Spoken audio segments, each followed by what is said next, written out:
హల్లెలూయా. అందరి చేత హల్లెలూయా. దేవుని పరిశుద్ధ నామమునకు మహిమ కలుగునుగాక. ఇప్పుడు ఉన్న మీ అందరికీ మన ప్రభు అయిన యేసుక్రీస్తు నామములో వందనాలు తెలియపరుస్తూ ఉన్నా. మరి దేవుడు మనలను ఈ నూతన సంవత్సర ప్రారంభంలో మనం ఉండగా దేవుడు తన కృప చేత ఎట్టి వాగ్దానాలు మన పట్ల చేశారో ఆ వాగ్దానములు చేస్తున్న దేవుడు నమ్మదగిన దేవుడు. దాన్ని నెరవేర్చుటకు ఆయన శక్తిమంతుడే ఉన్నాడు. దేవునికి స్తోత్రం. కాబట్టి పరిచర్యలో ఈ రీతిగా దేవుడు నడిపిస్తూ ఉన్నాడు. మరి నిన్నటి దినాన జాన్ పుపుద్రాస్ గారు పెద్దలు ప్రియులు సంవత్సరాన్ని ఆ సంవత్సరమికమైన ప్రార్థనను దేవుడు బలంగా ఘనంగా అనేక సేవకులు అనేక మంది తన వాళ్ళు కూడా సాక్ష్యం ఇచ్చి ఒక మంచి సాక్ష్యాన్ని కలిగి ఉన్నారు. దేవునికి స్తోత్రం. కాబట్టి ఆ విధముగా దేవుడు తన కృప చేత విడిచి వెళ్ళిన తన కుటుంబమును నడిపించి ఆదరిస్తూ ఉన్నారు. అది దేవుని నామమునకే మహిమ కలుగునుగాక. మంచిది. ఒక చిన్న వాక్యాన్ని ఈ దినాన మనము చదువుకుందాం.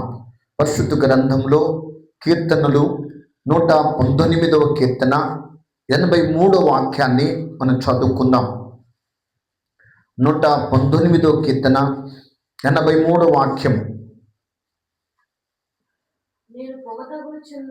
నేను పొగదగులుచున్న సిద్ధి వలనైతిని, అయినను నీ కట్టడలను నేను మరుచుటలేదు.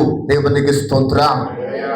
ఇక్కడ మనం చదువుకున్న ఈ భాగంలో కీర్తనలు 119లో 83వ వాక్యములు చెప్తున్నాడు. నేను పొగతగులుచున్న సిద్ధి వలెనైతిని, అయినను నీ కట్టడలను నేను మరుచుటలేదు అన్నాడు. ఇక్కడ మూల భాషలో సిద్ధి అనగా ద్రాక్షారసపు తిత్తె. సిద్ధి అంటే ద్రాక్షారసపు తిత్తె.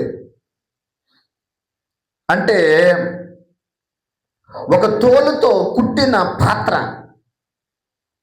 ఎడారి వాసులు డేరాలలో జీవిస్తూ ఉంటారు. ఎడారిలో ఉన్నటువంటి వాళ్ళు మందను, గొర్రెలు తీసుకెళ్లే మందను మేపుతూ ఉన్నప్పుడు అది ఒక చోట నుంచి ఒక చాటుగా వెళతా ఉంటే వీళ్ళ దగ్గర ఈ ద్రాక్షారసపు తిత్తె, ఈ ద్రాక్షారసపు లేకపోతే వాళ్ళ దగ్గర నీళ్ళ తిత్తె ఈ తోలుతో చేయబడింది ఉంటది. చాలా ప్రాణానికి ప్రాముఖ్యమైనది ఈ తిత్తు వాళ్ళ దగ్గర ఉంటే. దానిని ఈ వాక్యములు అంటున్నాడు సిద్ధే అన్నాడు.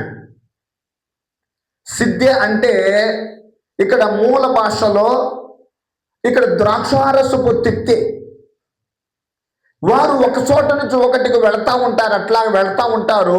ఆ ఎడారిలో వాళ్ళకి కావలసినది నీళ్లు కావాలి. వాళ్ళ ప్రాణానికి ప్రాముఖ్యమైనది ఏంటంటే నీరే. వాళ్ళ దగ్గర ఆ దినాలలో ద్రాక్షారసపు తిత్తి ఉండేది. వెంట పెట్టుకుని వెళ్ళేవాళ్ళు. వారు దాహమైనప్పుడు ఆ నీళ్లును లేక ద్రాక్షారసమును తాగేవాళ్ళు. కొంచెం అట్లా ప్రాణాన్ని తెప్పరలు చేసుకొని వాళ్ళు అలాగున జీవనం చేసుకుంటా వెళ్ళేవాళ్ళు. అది తీసుకొచ్చి వారు వేసుకున్నటువంటి డేరాలలో, ఆ ఎడారిలో, ఆ డేరాలలో వాటిని తగిలిస్తూ ఉంటారు. వాటిని అక్కడ తగిలించి అక్కడ వారు వంట చేసినప్పుడు, అక్కడ పొయ్యి వెలిగించినప్పుడు ఆ కట్టెల నుండి వచ్చిన పొగ దేనికి తగిలిద్దయ్యా అంటే వెళ్ళి ఆ డేరాలలో తగిలించినటువంటి ఈ యొక్క తోలు తిత్తి ఉందో చూసావా, ఈ ద్రాక్షారసపు తిత్తి ఉందో చూసావా, దానికి ఈ యొక్క పొగ వెళ్ళి తగిలినప్పుడు ఆ పొగ ఏమవుతుందయ్యా అంటే 3 అనుభవాలలోకి వెళ్ళిపోతాడు మనిషి. అంటే ఆ తిత్తికి 3 అనుభవాలు ఉన్నాయి. ఆ అనుభవాన్ని బట్టి ఇక్కడ కీర్తనాకారుడు మాట్లాడుతున్నాడు. ఏమని అంటే ఉండే ఈ పొగలో నుండి వచ్చు పొగ అంత తిత్తులను ఆవరిస్తుంది. మెత్తగా ఉన్న తిత్తులు ఇప్పుడు పొగ చూరినట్లయిపోతుంది. అందముగా ఉన్న తిత్తులు ఇప్పుడు ఏమవుతున్నాయి అంటే గట్టిగా బిరుసెక్కిపోతుంది. కనుక ద్రాక్షారసం ఉన్న తిత్తులు ఇప్పుడు నిరాశతోనూ నిస్పృహతోనూ ఇదిగో మారిపోయి బాధకరముగా ఉంటుంది. ఇప్పుడు బాగున్నటువంటి అది అందంగా ఈ పొగ తగలిన తర్వాత దాని అందం అంతా మారిపోతుంది. ఆ అనుభవాలు 3 రకాలుగా ఆ తిత్తులు మారిపోతాయి. ఫస్ట్లో ఒకటి, తర్వాత తర్వాత వచ్చినటువంటి అనుభవం వేరు, తర్వాత అనుభవం వేరు. 3 అనుభవాలు ఉన్నాయి. ఈ అనుభవాలలో ఒకటి మనం చదువుకుందాము. ఇర్మియా గ్రంథము 14వ అధ్యాయము 8, 9 వచనాలు మనం చదువుకుందాం. ఇర్మియా గ్రంథం 14వ అధ్యాయము 8, 9 వచనాలు. ఇశ్రాయేలీయులకు ఆశ్రయుడా, కష్టకాలమున వారికి రక్షకుడా మా దేశములో. చూసారట, దేవుడట దేశములో ఉండాలి అంటాడు ఒకసాట కీర్తనలో. ఇదిగో మరి ఆ యొక్క మరి సముద్రము పొంగినను, ఆ నురుగు కట్టినను మేము భయపడము, ఎందుకంటే దేవుడు మాతో ఉన్నాడు అంటాడు కీర్తనలో. కనుక మేము భయపడము అంటాడు. కానీ ఇక్కడట ఇశ్రాయేలీయులకు ఆశ్రయుడట, కష్టకాలముల వారికట రక్షకుడట. కష్టకాలములో రక్షకుడంట. ఇప్పుడు ఎట్టున్నాడట ఆయన? మా దేశములో నీవు పరదేశంలో ఉన్నావయ్యా, మా దేశములో అది అలా చూస్తూ ఉన్నావే కానీ మాకు సహాయం ఏమి లేకుండా ఉంటుందయ్యా, పరదేశంలో ఉన్నావు అని. ఎలా రాత్రి వేళను బస చేయుటకు గుడారము వేయు. ఎప్పుడైతే ఒక ప్రయాణస్తుడు ఆ గుడారం వేసుకొని పొద్దున్నే వెళ్ళిపోతాడు కదా, అలాగే ఉన్నావయ్యా. మా యొక్క ఊరిలో, మా పట్టణములో, మా ఊరిలో, మా దేశములో మాతో నువ్వు ఉండట్లేదయ్యా, పరదేశంలో ఉన్నావయ్యా అంట.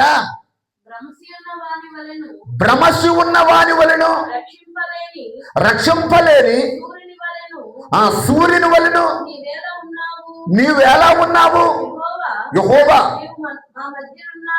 నీవు మా మధ్యన ఉన్నావే, మేము నీ పేరు పెట్టబడిన వాళ్ళము, మమ్ములను చెయ్యి విడువకము. దేవునికి స్తోత్రం. ఆయన ఎప్పుడు పరదేశంలో ఉంటాడంటే, ఎప్పుడు ఆయన అదిగో ఆ యొక్క ఉదయకాలం వెళ్ళేటువంటి యాత్రికుడికి ఎప్పుడు ఉంటాడయ్యా అంటే మనము ఆయన మీద ఆధారపడినప్పుడు. కాబట్టి ఇక్కడ మనం చదువుకుంటే మొదటిది పొగసూరిన జీవితం. ఏ జీవితం అంట? పొగసూరింది.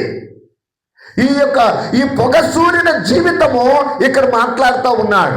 అంటే ఇక్కడ అంటాడు పొగసూరిన, ఎలాగున్న తిత్తులలో మానవుని జీవితం కూడా అనేక సార్లు పొగసూరుతున్నట్టుగా ఉండి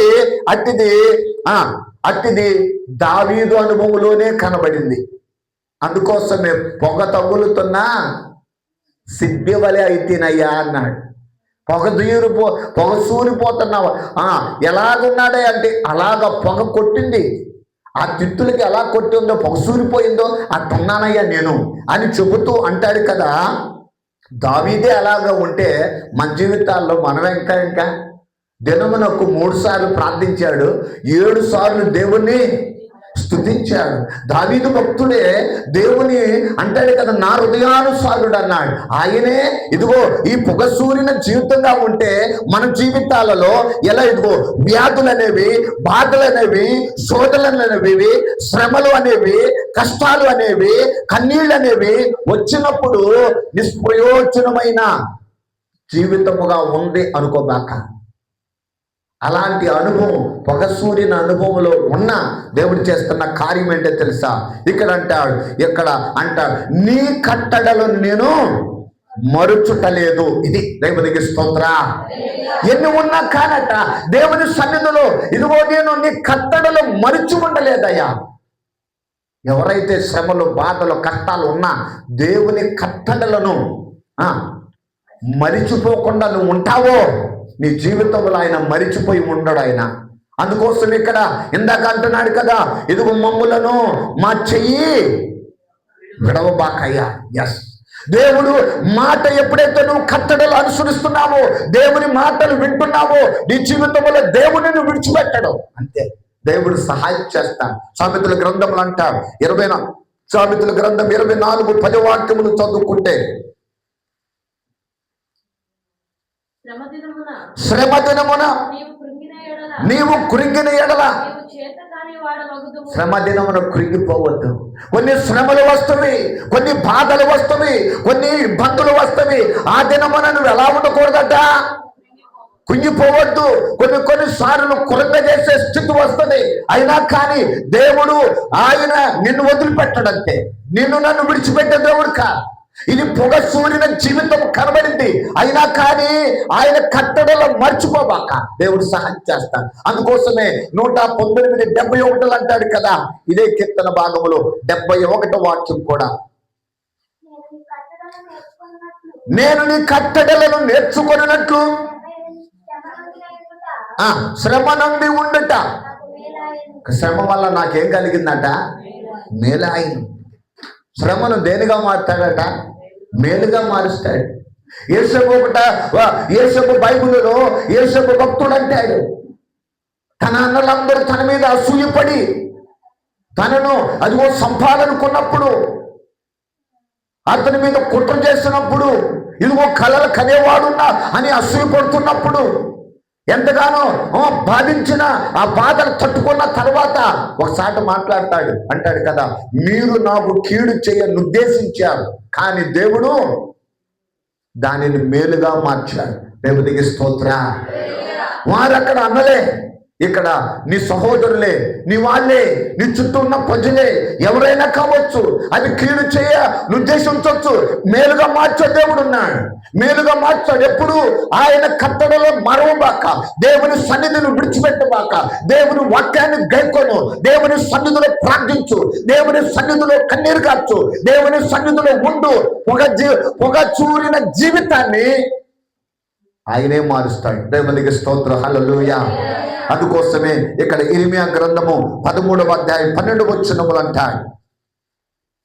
ఇర్మియా గ్రంథము 13వ అధ్యాయం 12 వాక్యం, కాబట్టి నీవు వారితో చెప్పవలసిన మాట ఏదనగా ఇశ్రాయేలు యొక్క దేవుడు ఇలాగు సెలవిచ్చుచున్నాడు, ప్రతి సిద్ధయు అది ఇప్పుడు లేకుండా అలాగ తగిలిచ్చారు కదా. అదిగో ఇప్పుడు వెళ్ళి ఈ పొగలు తగిలింది కదా, ఈ కష్టం వెళ్ళి తగింది కదా, అప్పుడు పొగ చీరినట్టుగా ఉంది కదా.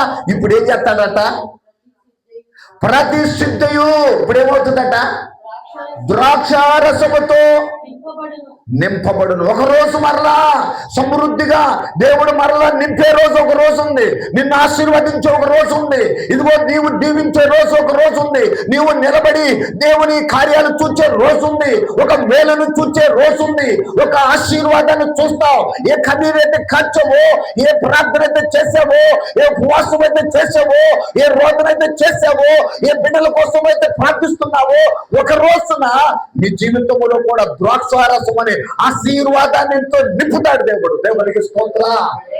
హల్లెలూయా. ఇర్మియాతో అంటున్నాడు కదా, ఎల్లు ఇశ్రాయేలు ప్రజలతో చెప్పు, ఈ రోజున ఒక సిద్ధులో ఉన్న ద్రాక్షారసం ఎలాగుంటుందో అలాగ వాళ్ళ జీవితాల్లో కూడా నింపుతా.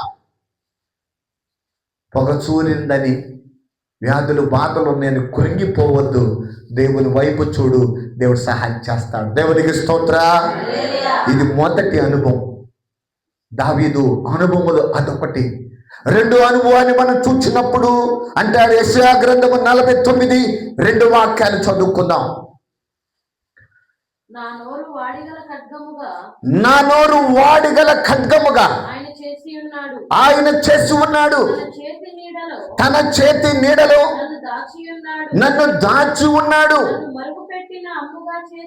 నన్ను మెరుగుపెట్టిన అమ్ముగా చేసి అది దేవునికి స్తోత్ర. రెండవది భద్రపరచబడిన జీవితం. ఇందాక జీవితం ఏంటంట? ఒక సూర్యున జీవితం అది. శ్రమలు కష్టాలు వచ్చిన జీవితం అది.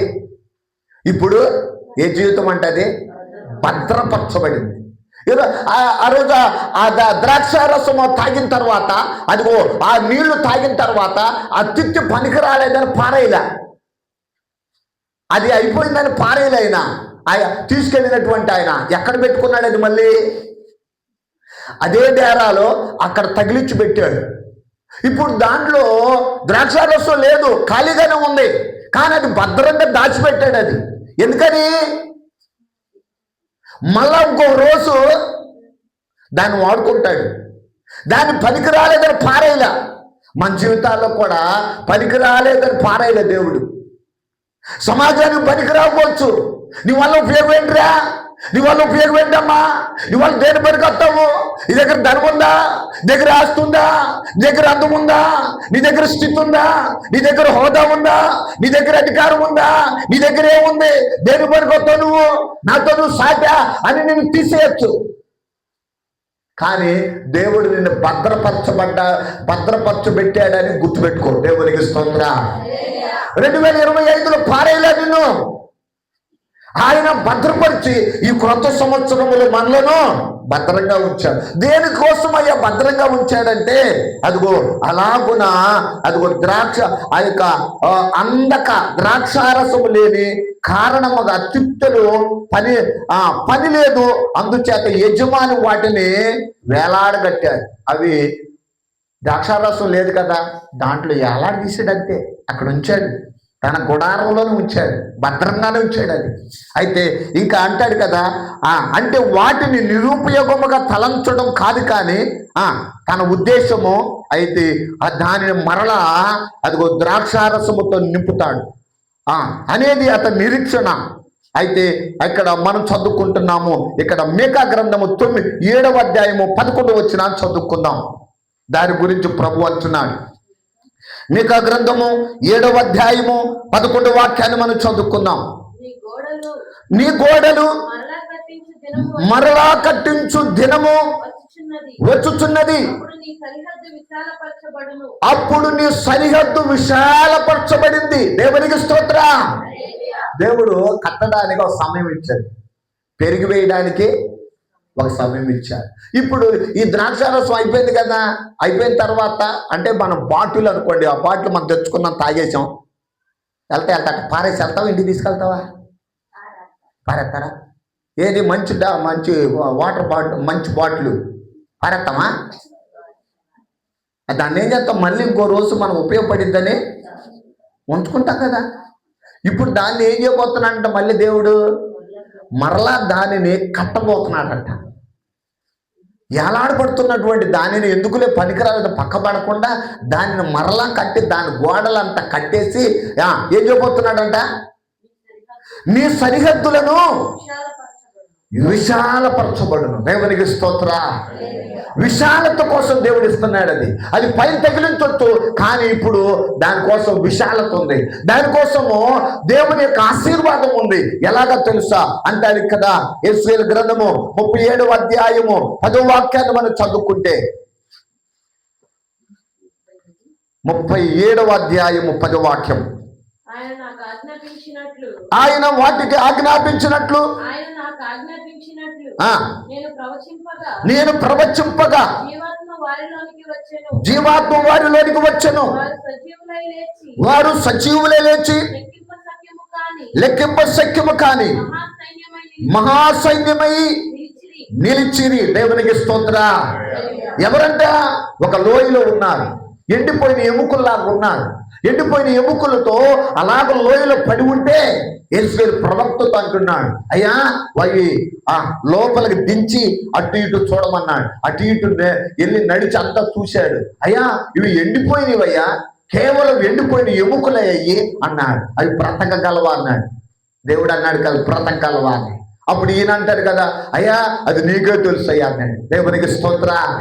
అది ఎండిపోయినవి మరలా బ్రతకాలన్నా నువ్వే, అవి జీవము లేకుండా ఉండాలన్నా నువ్వే అన్నాడు. అయితే వాటికి నరాలు, వాటికి కండరాలు, వాటికి శరీరం ఇస్తున్నా, వాటికి జీవాత్మ ఇస్తున్నా ఊదు అలాగనగానే అలా చరిగించగానే వాటిలో ఒక శరీరం అంతా కూడా ఎండిపోయిన వాటిలో శరీరం వచ్చేసింది.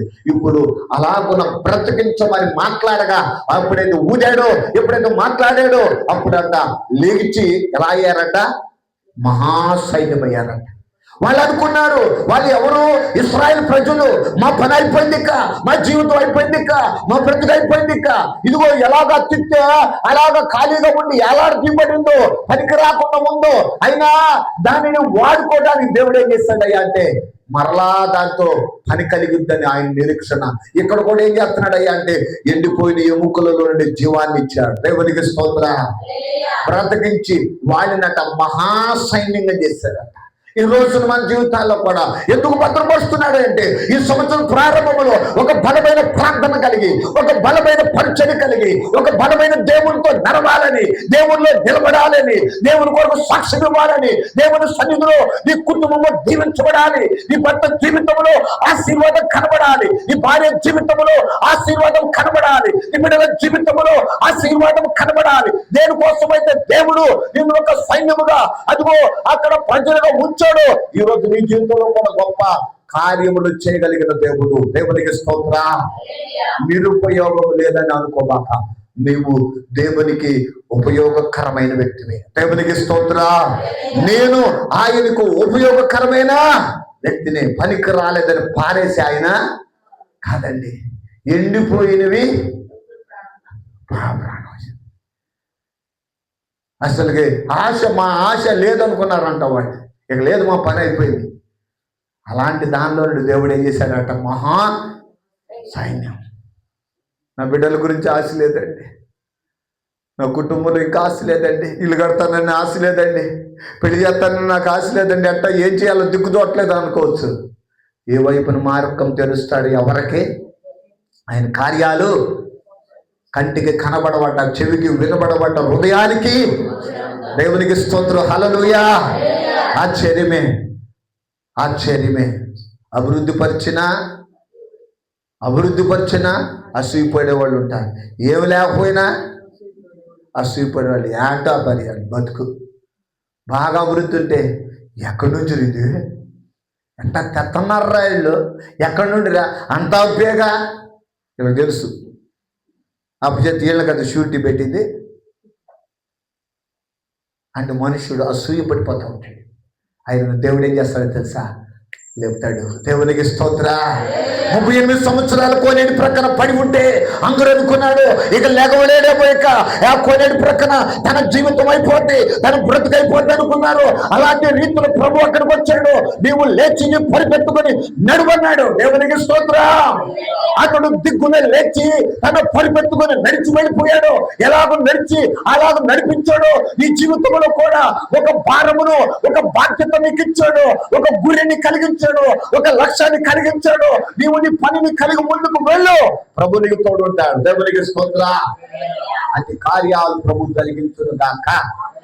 మూడవ అనుభవం ఏంటయ్యా అంటే మూడవ అనుభవం ఏంటయ్యా అంటే ఇక్కడ అంటారు. యెహెజ్కేలు గ్రంథము 16వ అధ్యాయము 9వ వాక్యాన్ని మనం చదువుకుంటే, యెహెజ్కేలు గ్రంథం 16వ అధ్యాయము 9వ వాక్యము, అప్పుడు నేను నీళ్లతో నిన్ను కడిగి నీ మీదనున్న రక్తమంతయు తుడిచి నేను నూనెతో నిన్ను అంటి విచిత్రమైన కుట్టు పని చేసిన వస్త్రము. దేవునికి స్తోత్రం. హల్లెలూయా. ఇక్కడ పరిశుద్ధమవుతున్న జీవితం. మూడవ జీవితం ఏంటయ్యా అంటే ఇప్పుడు అదిగో పొగసూరిపోయింది. ఫస్ట్ అది పొగసూరిపోయింది, దానికి పొగొట్టేసింది. తర్వాత పొగసూరిపోయిన తర్వాత తన అందం అంతా పోయింది, తన యొక్క ఆ తోలుతో ఉన్నదంతా కూడా ఏమైపోయింది అయ్యా అంటే బిగుసిపోయింది. నిస్పృహం, నిరాశగా ఉంది, అంత బాధపడుతుంది. అయినా కానీ దాన్ని అక్కడ తగిలిచ్చాడు. ఉపయోగపడింది. మళ్ళీ దానిలో మళ్ళీ ద్రాక్షారసం తీసుకోవాలని భద్రపరిచాడు. ఇప్పుడు జీవితం ఏంటంటే ఏ జీవితం అంటే ఇది పరిశుద్ధమవుతున్న జీవితం. అంటే ఇక్కడ ఏముందయ్య అంటే దానిని పొగసూరిపోయిందని బిగుసుపోయిందని వదల్లా, దానిని తోలుదు కదా, అది కొన్నాళ్ళ తర్వాత ఏం వాసన వచ్చింది? తోలాసం వచ్చింది. తోలాసం వచ్చింది. దానిని ఏం చేయబోతున్నాడంట? కడగతున్నాడంట, నీళ్లతో కడుగుతున్నాడట. ఎక్కడెక్కడైతే ఆఖరిగా ఉందో ద్రాక్షారసము ఎక్కడైతే ఆగిపోయిందో, ఈ పొగకెళ్ళి అక్కడ నిలబడిపోయిందో, ఆ వాసన రాకుండా, ఆ దుర్వాసన రాకుండా, ఆ పాపము వాసన రాకుండా, ఆ చెడు వాసన రాకుండా, ఈ లోకమనే వాసన రాకుండా కడుగుతున్నాడట. తన దగ్గర ఉన్న దాంతో కడుగుతున్నాడట. ఆయన మన జీవితాన్ని కూడా ఏం చేస్తాడంటే శుభ్రం చేస్తాడు. దేవునికి స్తోత్ర. ఎక్కడ మార్కుందో, ఎక్కడ మలినం ఉందో, ఎక్కడ పాపం ఉందో, ఎక్కడ లోపం ఉందో, ఎక్కడ విధేయతలు ఉన్నాయో, ఎక్కడ తప్పిపోతున్నావో, ఎక్కడ పడిపోతున్నావో, ఎక్కడ తెలియకుండా ఏదైనా పరిస్థితులు ఉన్నావో, దానిని కలగగలిగిన దేవుడు ఆయన ఒక్కడే. దేవునికి స్తోత్ర. హల్లెలూయా. అందుకోసం ఇక్కడ అన్నాడు, నేను నీళ్లతో నిన్ను కడిగి నీ మీద ఉన్న రక్తమంతయు తుడిచి నిన్ను నూనెతో అంటి విచిత్రమైన కుట్టు పని అంట. ఏ పని అంట అది? రక్షణ అంటే. ఎవరు కుట్టారండి? వస్త్రం ఎవరు కుట్టిందంటే అది? ఎవరు కుట్టిందంటే అది విచిత్రమైనది. అది ప్రవించు రక్షణ, అది విచిత్రమైనది. ఎందుకు విచిత్రమైన రక్షణ? అది ఆయన ఒక ప్రత్యేకమైన రక్షణ మనకి ఇచ్చాడు. అది దేవునికి స్తోత్ర. అందుకోసమే లోకాసు సువార్త 15:22 అంటాడు. లోకాసు సువార్త 15:22 15:22 అయితే తండ్రి నా దాసులను చూచి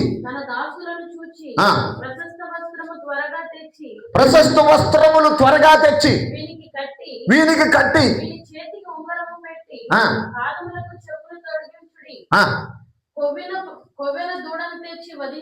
చాలండి. ఇక్కడ వస్త్రాలంటే ఏ వస్త్రం ఇచ్చాడంట? ప్రశస్తమైన. అప్పుడు దాకా ఎక్కడున్నాడు? పందులు తిన్న పొట్టు తిని పందులతో ఉండి దుర్వాసన కొడుతూ, చాలా పందుల వాసన కొడుతూ, ఏదన్నా పందులు అట్ట వెళ్తుంటే నీ పక్కన నుండి వెళ్తుంటే ఏమంట? చిచ్చి అంటే ఆయనేమో మెడ మీద పడి ముద్దు పెట్టుకున్నాడట. పెట్టుకొని అదిగో అంటున్నాడు, తన దాసులతో అంటున్నాడు, అయ్యా వస్త్రాలు తెచ్చియండి అయ్యా, ఉంగరం పెట్టండి అయ్యా, చెప్పులు వేయండి అయ్యా, అతనికి కావాల్సినంత ఇవ్వండి అని చెబుతున్నాడు. శుభ్రం చేస్తున్నాడు అతని యొక్క పాప జీవితం అంతా. దేవునికి స్తోత్ర. ఈరోజు మన జీవితాల్లో కూడా మన జీవితం అంతా శుభ్రం చేస్తాడు ప్రభు. శుభ్రం చేసి వాడుకుంటాడు. అంటాడు ఇక్కడ 2 కొరింథీ రాసిన పత్రిక 12:9 అంటాడు కదా. 12:9 2 కొరింథీ రాసిన పత్రిక. అందుకు నా కృప నీకు చాలును, బలహీనత యందు నా శక్తి పరిపూర్ణమగుచున్నదని. దేవునికి స్తోత్ర. బలహీనతలో దేవుడు ఏం చేస్తాడు తెలుసా? తన శక్తిని ఇస్తాడు. నా కృప నీకు చాలు. బలహీనుడు అని ఈ లోకం ఎంచుకొని పక్కన పడి వచ్చాము. దేవుడు అంటాడు కదా, నా కృప నీకు తోడుకుంటుంది, నిన్ను బలవంతుడిగా చేస్తా, నిన్ను ధైర్యపరుస్తా అని దేవుడు సహాయం చేస్తాడు. ఈ లోకంలో పనికిరానటువంటి మనము కావచ్చు, దేవునికి పనికొచ్చే బిడ్డలం. దేవునికి స్తోత్ర. యెషయా గ్రంథము 26:3 అంటాడు కదా. 26:3 26:3 ఆఖరిగా, యవన మనస్సు ఆయన మీద ఆనుకును శుభ్రపరిచిన పడిన వారి జీవితాలు ఏముందంట? ఇప్పుడు పూర్ణ శాంతి గల వారిగా కాపాడుకుంటాడు ఆయన. దేవునికి స్తోత్ర. అందుకోసమే ఆ తిత్తి అనగా ఆ తొలితో ఉన్నటువంటి ద్రాక్షారసపు తిత్తి, ఆ సిద్ధి 3 అనుభవాలు, దావీదు అనుభవాలు. మన జీవితాలలో 3 అనుభవాలలో నుండి వెళుతున్న వెంట ప్రభు ఉంటాడు. 1 పొగసూరిన జీవితం, 2 భద్రపరచబడిన జీవితం, 3 పరిశుద్ధమవుతున్న జీవితం. దేవునికి స్తోత్ర. ఈ పరిశుద్ధమవుతున్న మన జీవితాలను ఆయన మీద ఆధారపడి ఉండాలి. ఆయనను ఆశ్రయం చేసుకోవాలి. మనకు పూర్ణ శాంతిని దేవుడు ఇస్తాడు. ఆయన కృప మనకు తోడే ఉండను గాక. ఆయన సన్నిధి మనతో ఉండను గాక. ఆయన సహాయం మనతో మెండుగా ఉండను గాక. ఇటు మాటలు ప్రభు మన వినికిడిలో దేవుడు